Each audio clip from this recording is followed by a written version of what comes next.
കയർ ബോർഡ് ജീവനക്കാരി ജോളി മധുവിനെ ആശുപത്രിയിൽ പ്രവേശിപ്പിക്കുന്നതിന് മുൻപായി ജോളി എഴുതിയ കത്ത് പുറത്ത് തൊഴിലിടത്തിൽ മാനസിക പീഡനം നേരിടേണ്ടി വന്നെന്നും ചെയർമാനോട് സംസാരിക്കാൻ പേടിയാണെന്നും കത്തിൽ പറയുന്നുണ്ട്.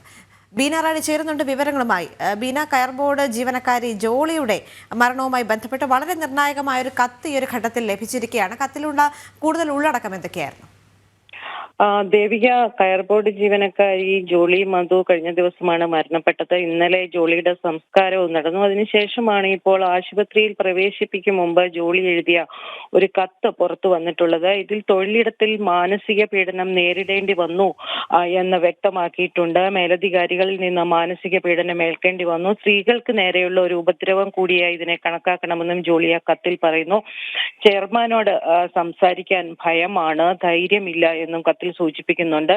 ഈ ജോളിയുടെ കുടുംബാംഗങ്ങൾ ഇപ്പോൾ പറയുന്നത് ഈ കത്ത് എഴുതിക്കൊണ്ടിരിക്കുമ്പോഴാണ് തലച്ചോറിലെ രക്തസ്രാവത്തെ തുടർന്ന് ജോളി ബോധരഹിതയാവുന്നത് എന്നാണ്. കഴിഞ്ഞ ദിവസവും ജോളിയുടെ സംസ്കാരത്തിന് മുമ്പ് കുടുംബാംഗങ്ങൾ ഇത്തരത്തിലൊരു ആരോപണം ഉന്നയിച്ചിരുന്നു. അത് പ്രധാനമായും ജോളിയുടെ ട്രാൻസ്ഫർ ഓർഡറുമായി ബന്ധപ്പെട്ടായിരുന്നു. ജോളിയുടെ മരണശേഷം കയർ ബോർഡ് ചെയർമാൻ പുറത്തിറക്കിയ ഒരു പ്രസ്താവനയിൽ ജോളിയുടെ ട്രാൻസ്ഫർ നേരത്തെ തന്നെ റദ്ദ് ചെയ്തിരുന്നു എന്ന് വിശദീകരിച്ചിരുന്നു. എന്നാൽ ഇത് ജനങ്ങളെ തെറ്റിദ്ധരിപ്പിക്കാനെന്നതാണ് എന്നാണ് ജോളിയുടെ കുടുംബാംഗങ്ങൾ പറഞ്ഞിരുന്നത്. ആശുപത്രിയിൽ പ്രവേശിപ്പിച്ചതിന് ശേഷം മാത്രമാണ് ട്രാൻസ്ഫർ റദ്ദാക്കിയത്.